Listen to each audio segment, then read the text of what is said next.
Listen, I'm all right. You all right? You doing well? Yeah, I'm doing well. Good, good, good. Okay, so it's Friday night. We lit, about to turn up. Look, instead of being in the streets, we are casting. Listen, I try not to even be a little judgy when I be seeing folks my age out, getting it in. I mean, birthdays and all that stuff, but I don't know how folks do it. I don't know Yeah.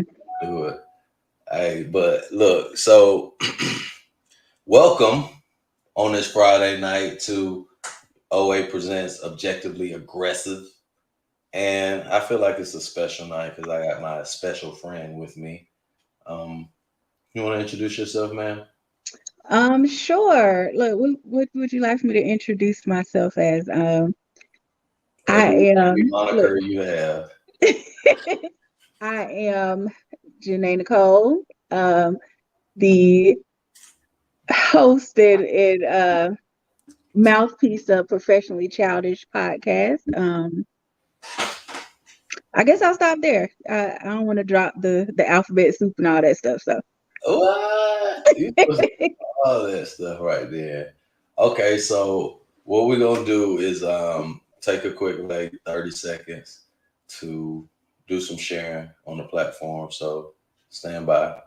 People always asking people always asking all these damn people always people always people always ask all these damn questions. People always ask all these damn questions. All these damn questions. People always ask all these damn questions. People always asking me all these damn questions and they so confused. I don't know what to tell them. Why he do this? Why he do that? How you do this? How you do that? Hell yeah, I'm trying to do what I want and I get good grades. That's why I wear these hats ways. These people recognize that's why they stay up in my face. Cause People always ask all these damn questions. People always ask all these damn questions. they wanna know my play-by-play. They wanna know just Okay, how I okay, feel. They okay. wanna know who the fuck is KJ. Yeah. Hey, look, I, look, I enjoy that a little bit too much. I I cannot, know, right? I Look, cannot. let me go ahead and drop my stuff in there too. Hey, listen, when I start really getting busy, But hey, so welcome. So I love. We always be cutting up. We always cut up on the side. I wish I had time to cut up with you, but I got certain boundaries and limits. But I want to do a sweet serenade, man. Let's do a sweet serenade to God is love, and I want to say that is because I want to mix religion and love. Talking to you, and I say God is love is because you have to believe in love, just like you believe in God. Whatever belief you have, the way you believe, you go worship with people who believe the same way you do. It's just like that. I mean, all the way to the point where the statement of the most segregated day in the United States is Sunday, right? And so, when you get that deep, I mean, love, there's like eight different types of love. And so and you know how many religions there are. So I mean, there's many ways to love. You got, appreciation languages, love languages. There's many ways to show love, but as we talk about religion, as we talk about love, we're here and me and you chat, publicly and on the side about different life issues. And so what's your take? Let's get into this religion and love thing. And I know you got some things on your side to hit me with too. So let's just let it fly. Look, I'm gonna keep it honest with you, so we can start this thing off.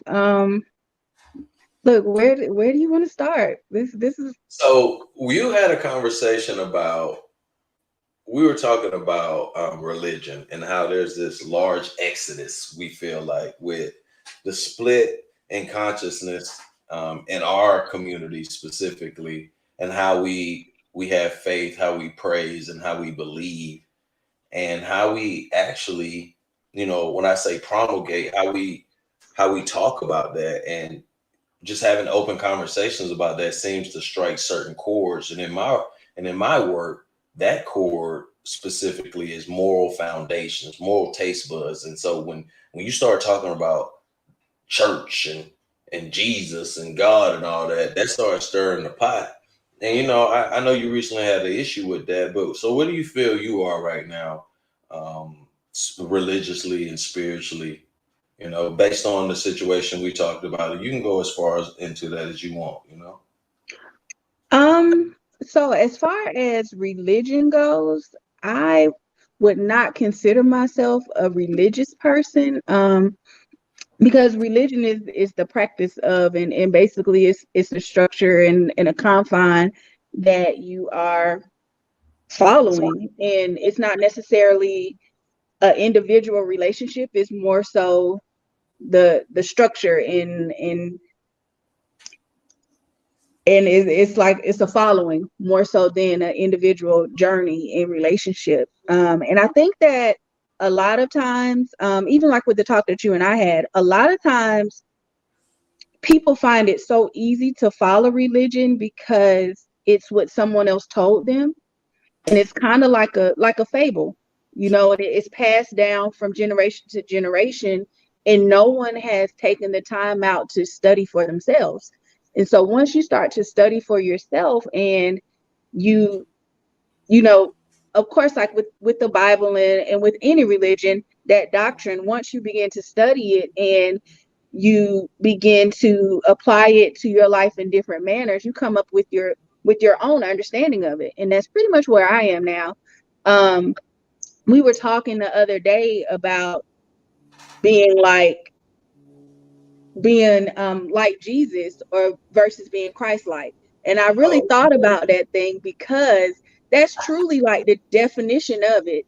When we sit down and we break it down, mhm. um I don't want to follow and mimic the constraints of Christianity. I want to be Christ-like. Sorry for that. Mm, Did you hear that dance? that's old school. That's an old school ring, right? And so we did Right. talk about we talked about that Christ like, and whew, I've been getting deep on that lately, and it's just like when I put a couple of things together in my mind, it's okay. I'm gonna run through some stuff, right? So Okay. I'm black, Me Afro too. American. I've been Me too. watching Malcolm X. I've been watching Malcolm X and stuff. But like, there's this consciousness of black, but as far as ethnicity, I'm African American, right? And so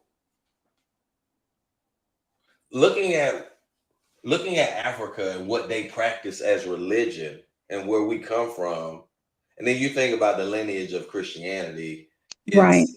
it's hard not to say that we took Christianity because we had to. Right. And so since we had to, and then it's been passed down, there's been this collective thought passed down of don't piss off the master, accept the religion. Because if you don't Right. accept the religion, if you don't accept the religion, you're going to be killed. You're going to die. Even if you faked it, most people will go ahead and just embody it, Right. especially if you can find principles, which we can find inside of it to live by, which have that moral fabric. And so I ain't gonna even get too far into that, but the thought of religion is to say that there are multiple religions, just like there's multiple ways of love, just like there's multiple people to love, so many different types of people, right? And everybody believes different, just like everybody sees everybody differently. Like the True. way that I see you is not the same way anybody else sees you. True. And so the way we think about religion It's an individual mindset that steps into a group think. And then when you step into group think, you stop thinking. You do. When you step into group think, you stop thinking. And you think I'm bullshit. When you go to a concert and they say, everybody say, hey. Everybody says, hey. Say, hell yeah. Now scream. Like, Eric, you Right. just do it, right? Right. Right. So, when you were talking on that, it reminded me, in one of my religious studies classes, we were talking about religion and it being an agent of social control. And so one Preach. of the reason why religion, and it touches back on what you were speaking on as far as dating back to Africa and slavery, the reason why religion was given to us was basically for social order. And so even though now we're considered free, we're really not free, because that social order that was in place, it's just basically being passed down from generation to generation, because what we've learned is, if you are meek and mild now while you're living, you will be rewarded. And so that keeps people in line. Hey, man, a woman can't bullshit a bullshitter, and you can't hustle a hustler. Hey, listen, man. Like, let's just keep it real, right? And so I'm glad we're able to speak. And I'm gonna tell you, I'm gonna be quite honest. Having you here gives me a different dynamic, right? I need different perspectives. I need everybody to know that I'm willing to be aggressive with anybody about anything, because it's love always, right? No Oh yeah, pressure, definitely.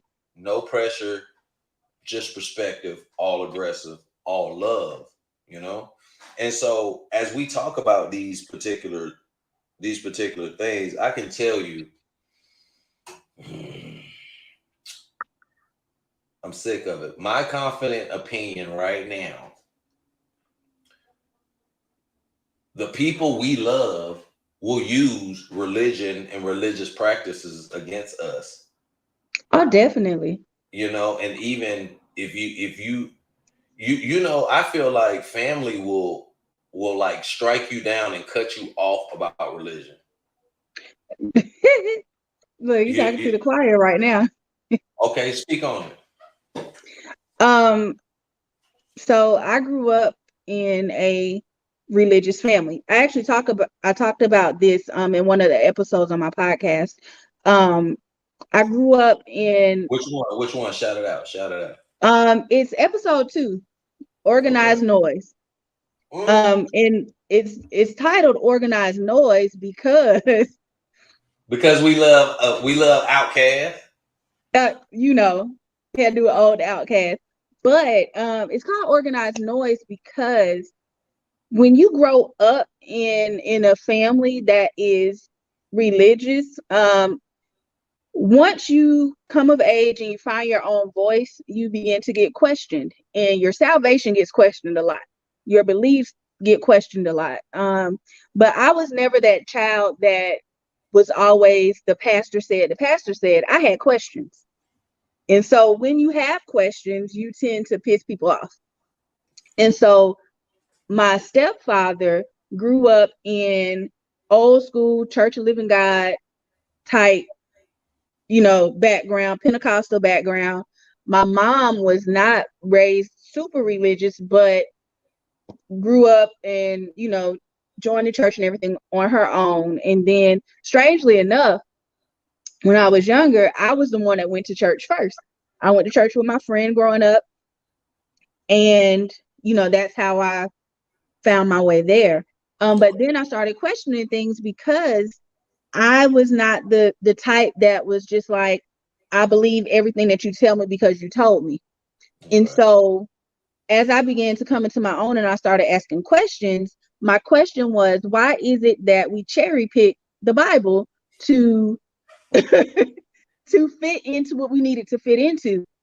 when we start talking about the love aspect, I'm definitely going to, bring some light to some of that stuff, because when we talk about modern day religion and we talk about Black Jesus, because a lot of African Americans, we are on, I worship Black Jesus. I don't know about, the light man with blue eyes and blonde hair.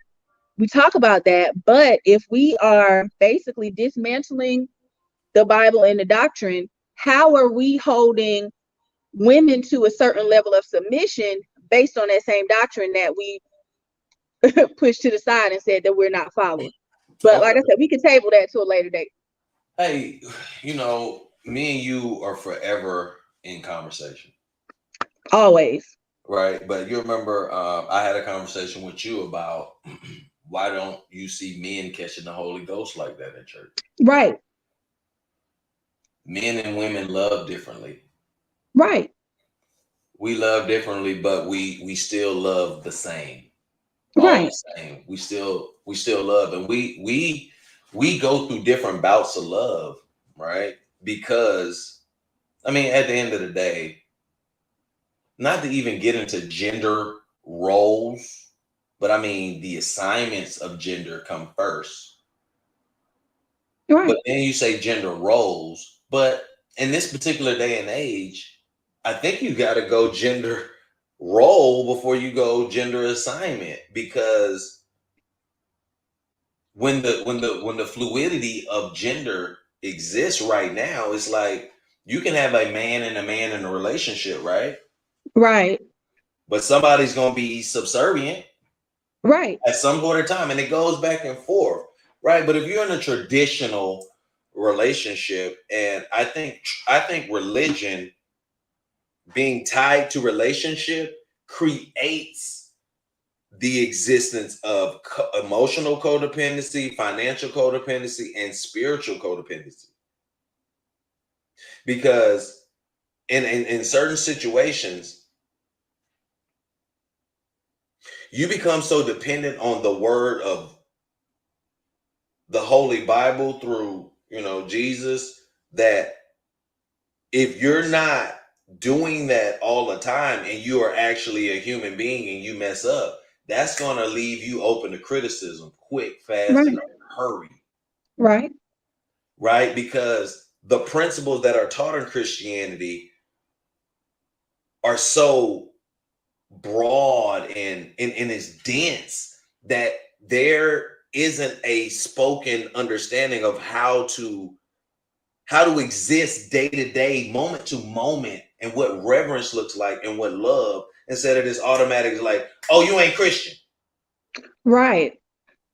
And I say that because we don't want to use our system two thinking of deliberation,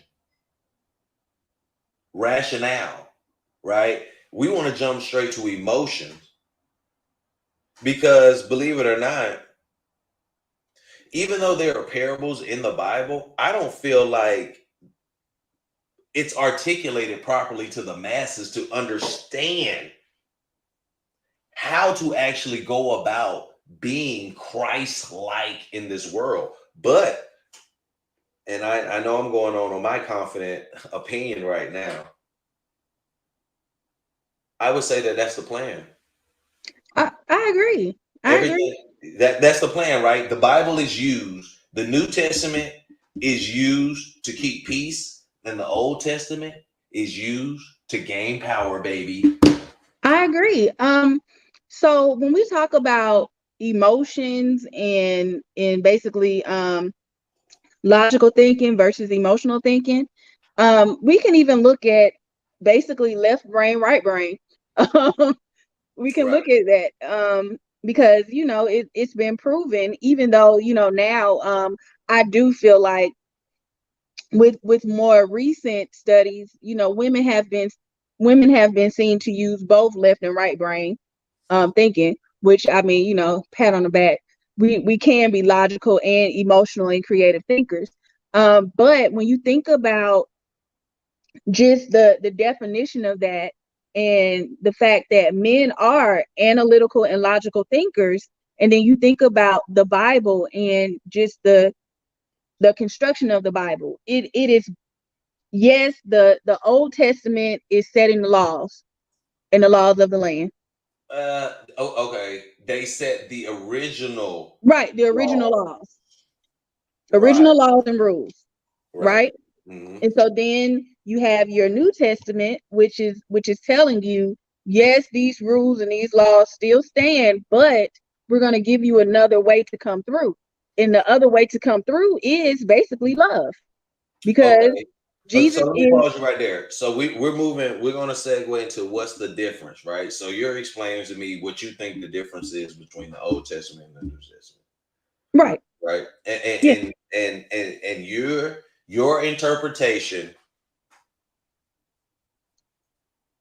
is a good one, actually. I mean, I like it because we're on the same page. We're aligned with that understanding of how it's used. And I can tell you, man, some people talk to hear themselves. I do,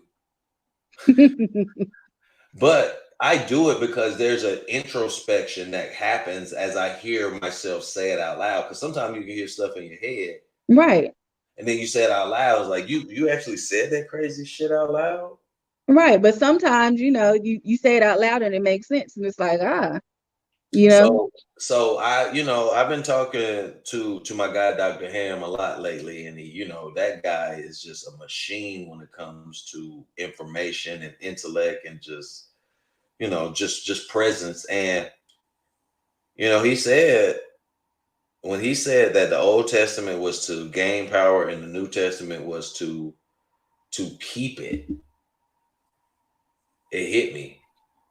yeah, But that makes me switch over to the other side, right? As we spoke about religion and how love is like religion.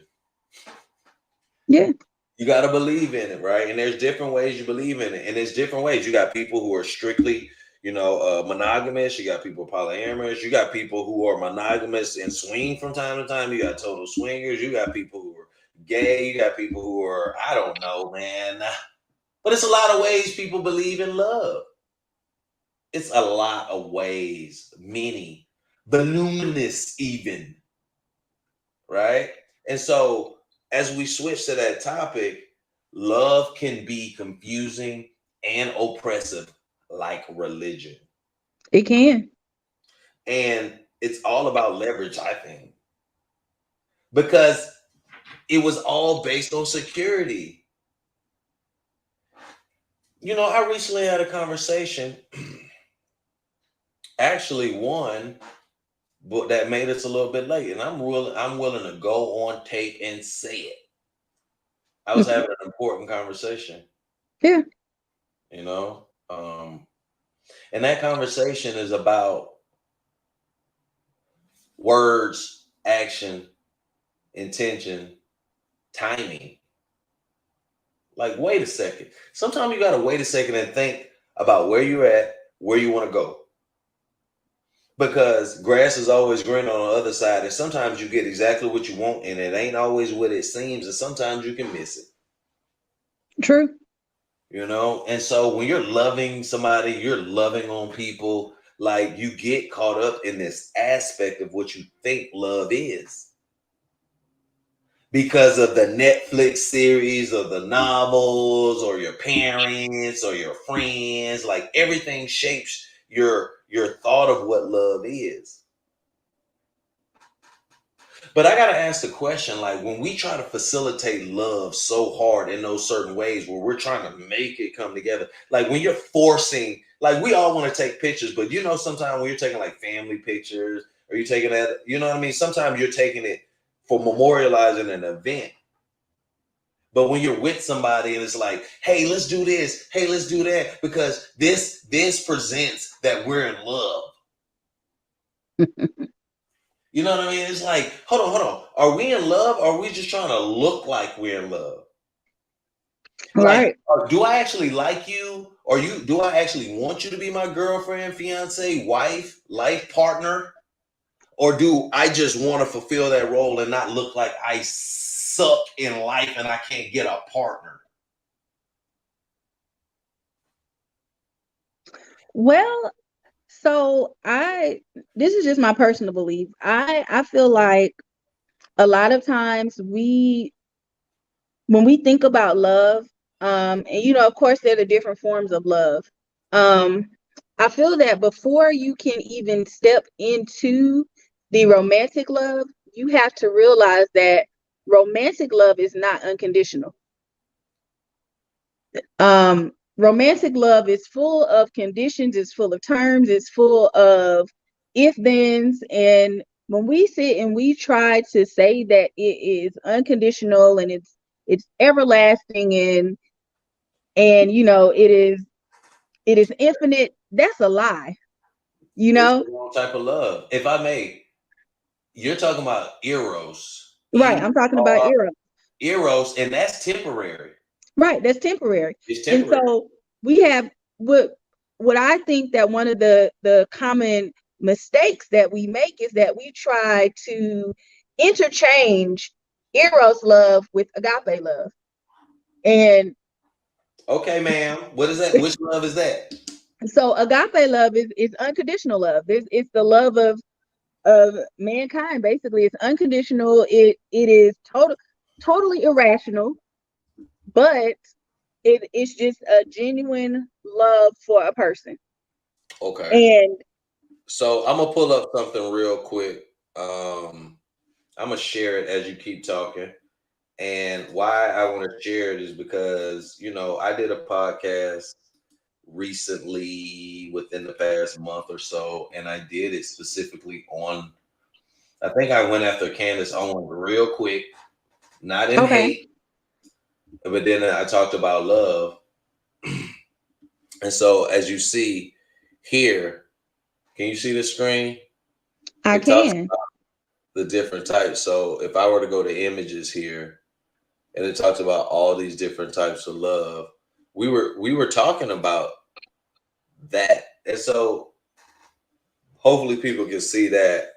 I can try to blow it up and what's not, but we're not. So, you got your romantic love, affectionate, familial, selfless, playful, mature, self-love, obsessive.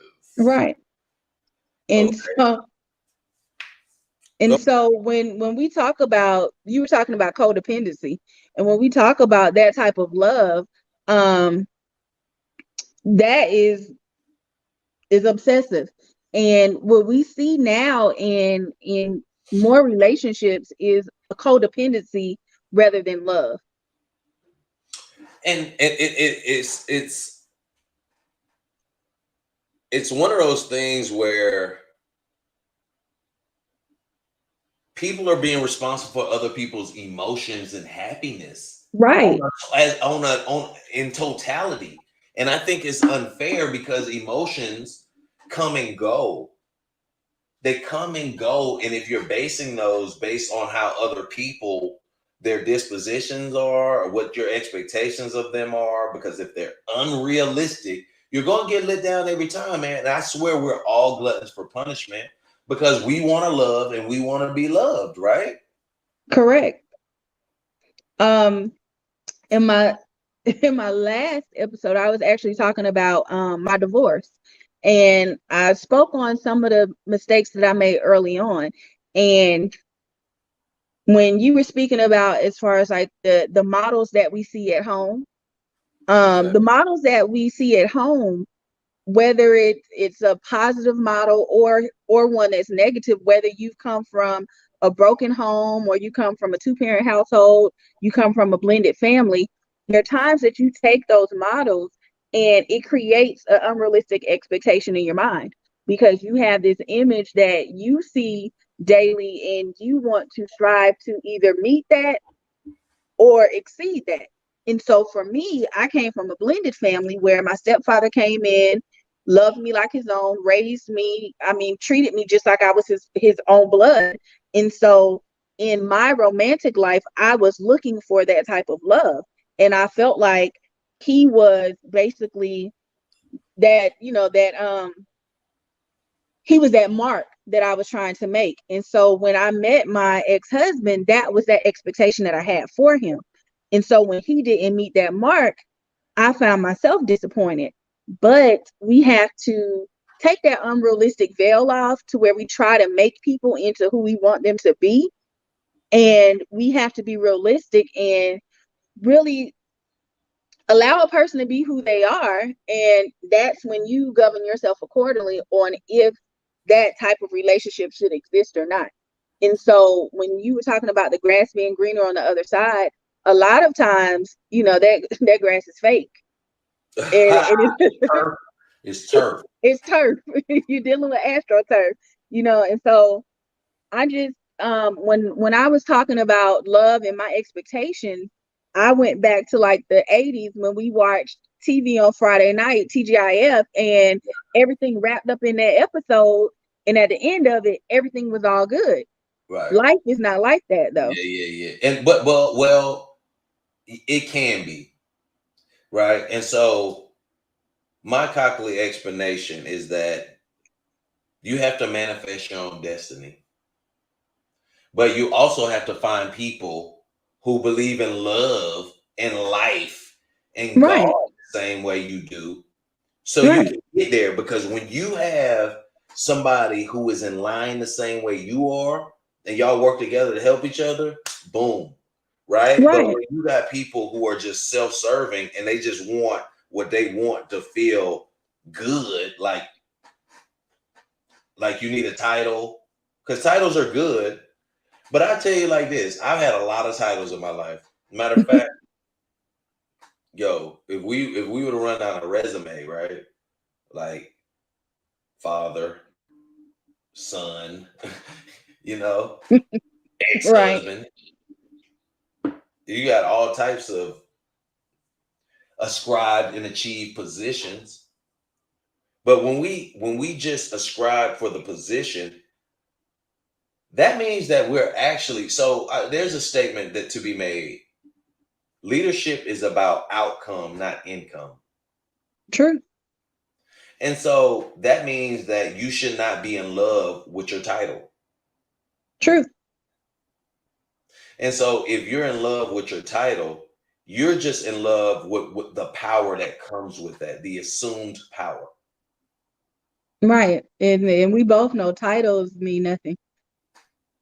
When you're doing a performance report, yeah, that title sounds good and your duties and responsibilities sound good, but if your performance don't match that, Right. what are you talking about? And so this is what I talk about with making love logical. Like, we meet people and we think people are dope as shit and we want to be around them, but as soon as they don't do what we want them to do, we're done with them. Right. From the get-go, like, if you ain't talking right,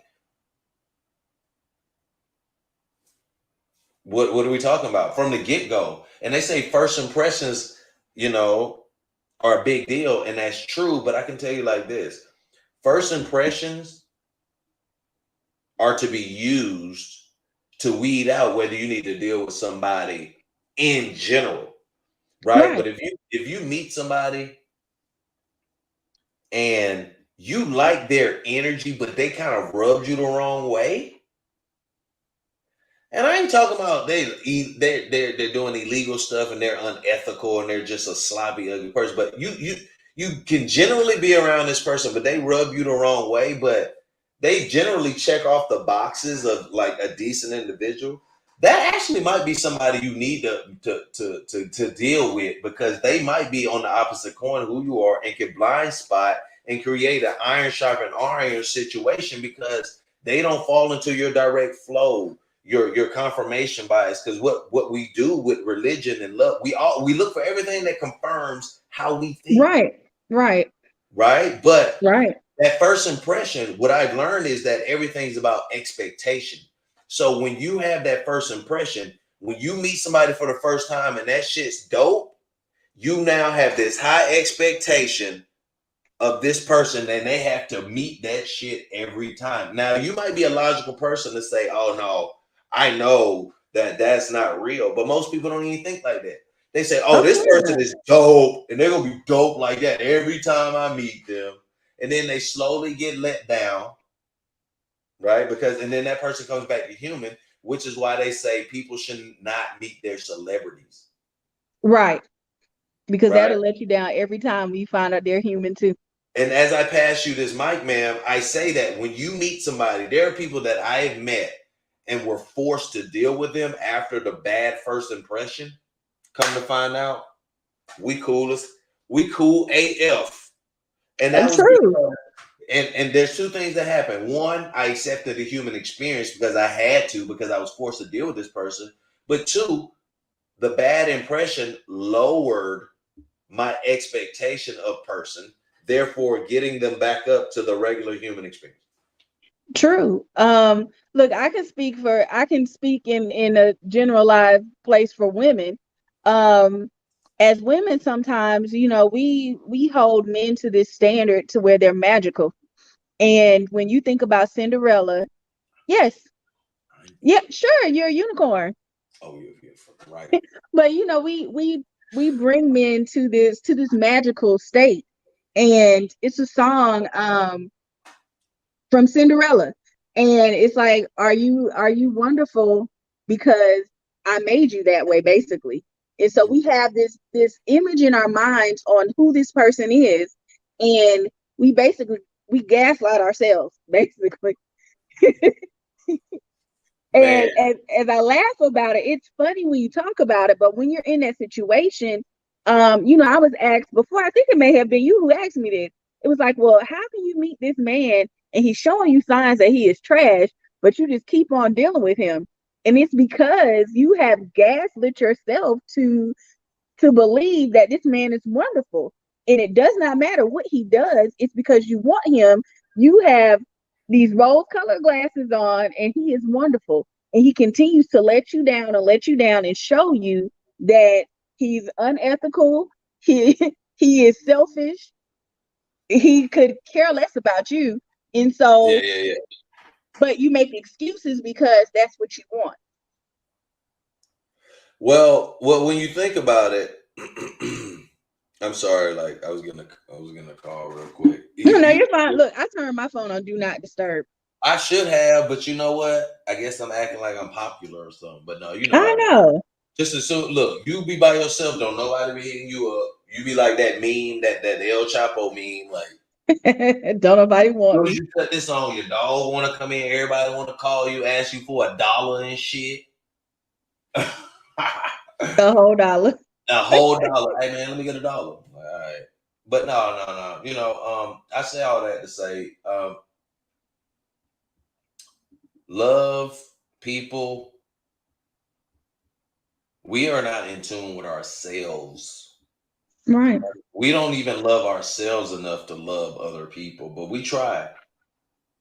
And so as we try to get this parallel love on, because you're trying to love yourself, then you're trying to love another person. Then if you bring another person in this world, you're trying to love that person. And then you got work, and then you're trying to halfway love those people because you got to live with them. And then, the boss, he gonna, whoever the boss is, you got some fealty to that. So there's loyalty and fealty all over the place. There's fake, there's petty, microaggressions, classism, tribalism, racism, shit. And then when you talk about the consciousness of person, like I've made a bold statement to say that, man, black women are so strong that y'all are weak. Let's put some black women.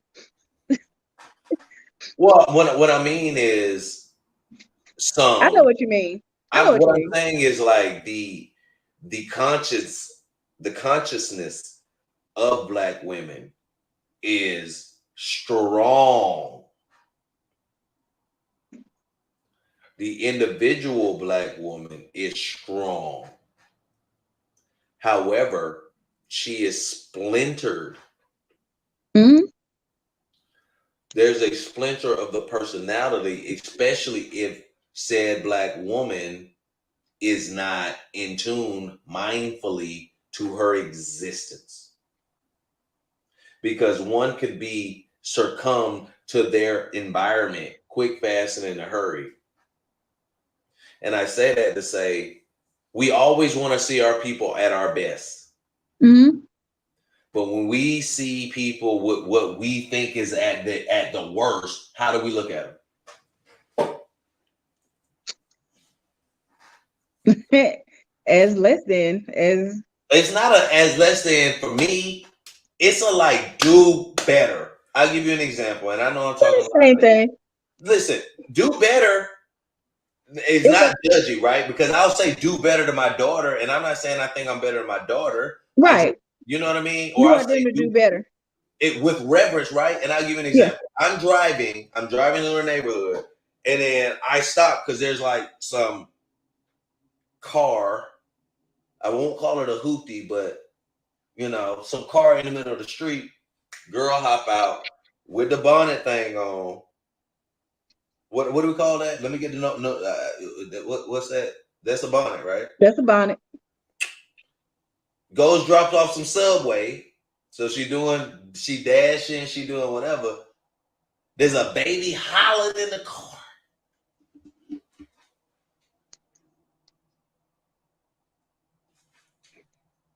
She goes to the door and comes back. And I'm sitting up here looking at her like, why is she taking up the whole street for this damn Uber?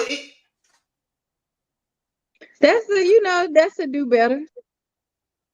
But that's also a question of where's her It was support so much, system. but it was in my mind a bad representation, and I was just like, and I'm a teacher, I'm a dad, I'm a military training leader, I'm a master sergeant, can't stand dumb shit, and I just wanted her to come over to the car, like, hey, let me holler at you, like, be a better representation, like, get your ass out the street, like, you just hopped out the car in a bonnet with some smash leaks on, and I say that because I don't know what the hell that was, and I'm not coming for it. It was just she came Yeah. out the house, grabbed some food, make that get the money, and the baby hollering. So I get it. She needs to get that money, but it's like the mindfulness of what she's doing is not there. And I'm just saying, I don't think we have the mindfulness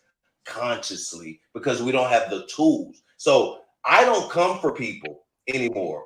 Like I actually Yeah. have so much reverence and grace for people in general. I try to until they start acting like they know, but then they stupid. So I gave my sister so much grace because I was like, Well, I mean, so when you think about it, and I'm not speaking on her life because I don't necessarily know her life, but when you think about the struggle, and you know, although I can't really speak like in detail of the struggle because I have not had those type struggles, but when I think about this, just the struggle period, do you see yourself when you're in a struggle?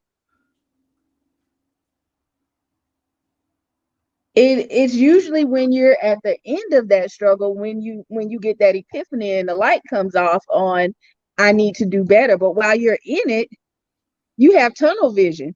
well, that's myopia, and that's what you were actually mentioning earlier when you only have rose colored glasses and stuff like that. Like you're only seeing what you want to. People have selective vision, selective hearing, selective belief. Yeah. You know what I mean? And so that's what goes on. Like people like we're all full of shit. First of all, we're all hypocrites. Yeah. You know what I mean? So I recognize that. That's why I be like, I keep it real. But one thing's the trend, as whoever's watching, Facebook friends, whatever, people met me. I hear people talking about, hey man, when you were in the 10th grade, you always used to da da da, and it still lines up with who I am now. Right. So that goes to show that people are who they show you to be, but they're going through an evolution. Right.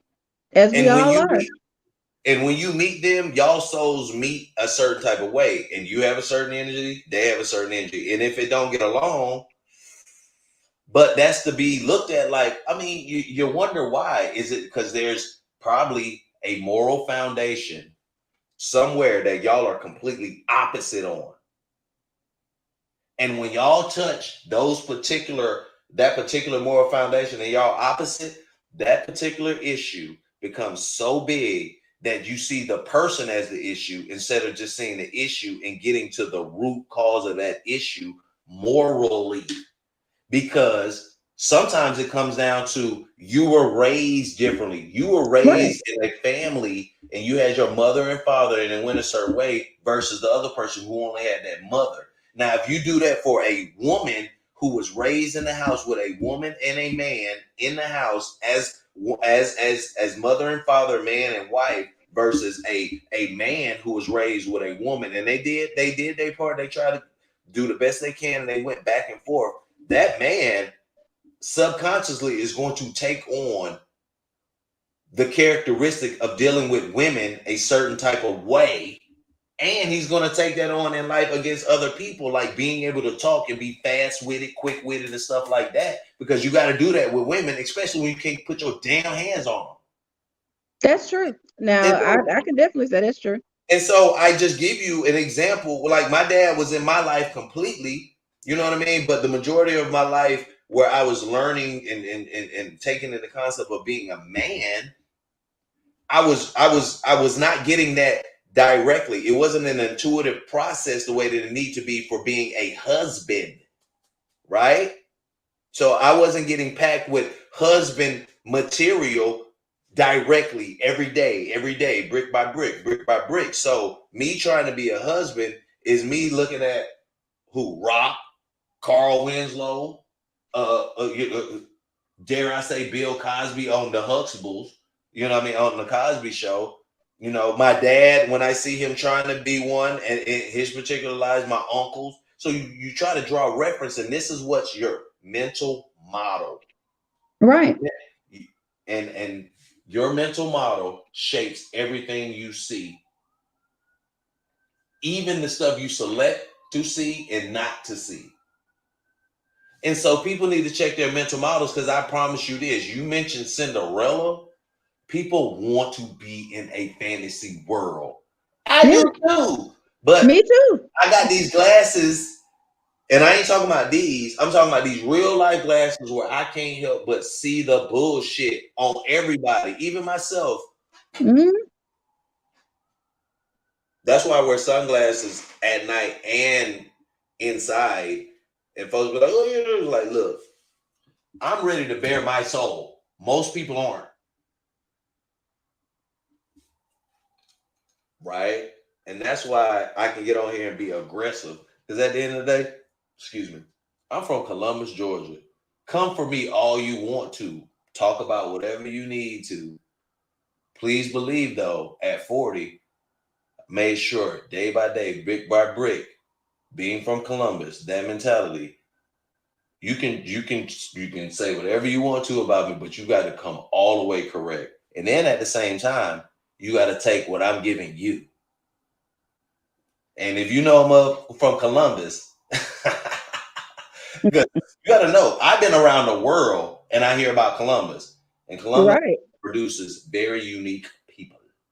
Very unique. Either Columbus will build you up or you will get sucked in. Oh, Columbus is a real trap. Mm-hmm. It's a real trap, but that's any city, you know. But hey, man, we coming up on our 50-minute mark, friend. I know. Look, it's easy for us to sit down and just talk. I love it, man. I love it. And you inspire me, believe it or not. And so, because that's why I talk so much.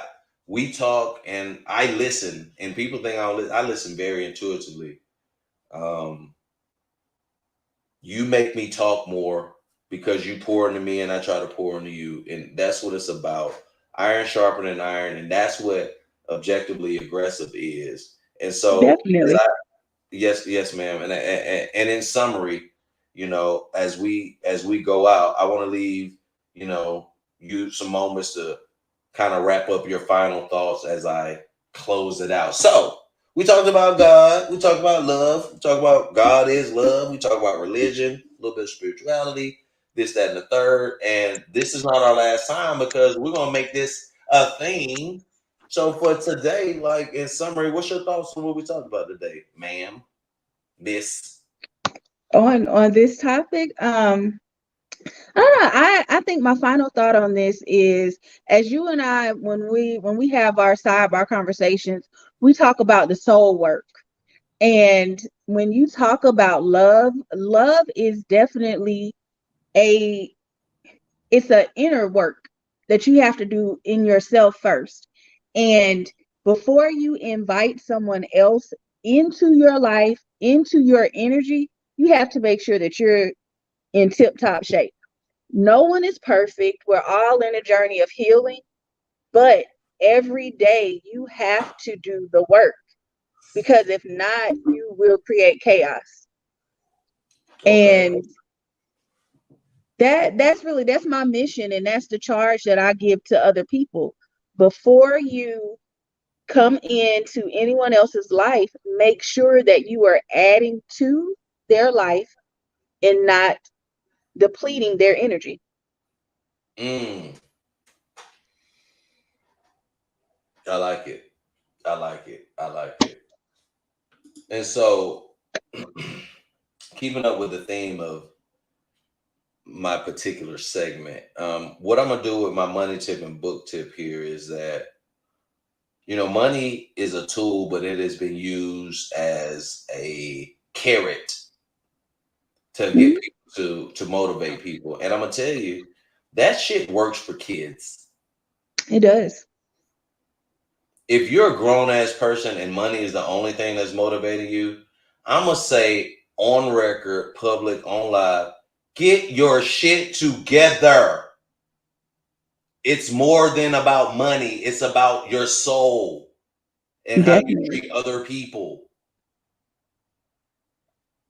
And so my money tip would be, make sure you're using your money in a way that works for you. Like, if you're using it as a carrot, let it be something altruistic at the end.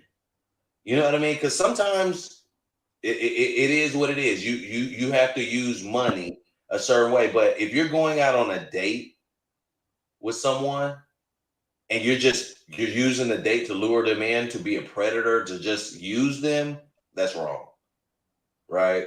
But invest in people, right? Right. Like, Mhm. invest in people. When you're spending money, spend money on things that people need, right? Like, really pay attention to people, because sometimes that expensive ass dinner ain't what's needed, Right. right? You know what I mean? Like, I'm gonna tell you some dope ass shit to do if you care about a woman. Like, check her tires. Jesus Christ, people. Listen, You know what I mean? But listen. and I Wash my car. things Wash like my- that. And so you went that step further. I mean, it's a very good thing to just check some tires, It but is. It and so, is. and so, You, but yeah, wash that car. Those are steps. I'm throwing my love language out there. Acts of service. Hey, and that's Lo- what, and I'm glad you said that, because my book tip is going to be the 5 love languages. And But then, look at that alignment. and let me show you, and I'm going to take it a step further. You ready? You ready? You ready? Once you read the 5 love languages, then you can read the 5 appreciation languages, which is pretty much the same thing, but it's for how understanding how work relationships work. Mm-hmm. Same principles, baby. System thinking. All right. So, man, always a pleasure. Always a pleasure. Always.